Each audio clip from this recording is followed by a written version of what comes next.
Praise the Lord. मो प्रभुंकर दास मानस नीलकमल आपण मानक स्वागत करुछि।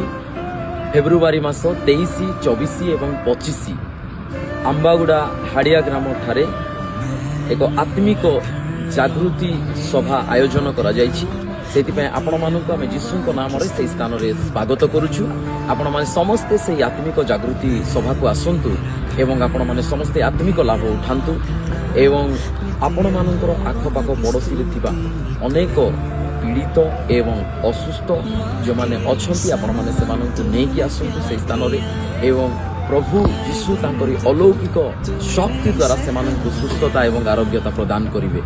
एवं हाड़िया ग्राम फुटबॉल पड़िया ठारे एही सभा 3 दिन लगातार भाव में रहिबो एवं आ से स्थान युवा एवं युवती माने आयोजन करिसंती एवं आवाहक अछंती आशीष बाग एवं आयोजन करितबा प्रत्येक भाई मानक पय प्रार्थना करंतु एवं 3 दिन सभा पय आपनकर व्यक्तिगत प्रार्थना रे आपण माने प्रार्थना करंतु। जे प्रकार की समस्तंकर प्रार्थना द्वारा से 3 दिन मीटिंग आ साफल्य मंडित हेबो एथि पय आपण मानक समस्तंको मोर अनुरोध एवं आपण माने समस्त 3 दिन धरि से स्थान रे आपण माने जोग दियंतु। समस्तंको प्रेज द लॉर्ड।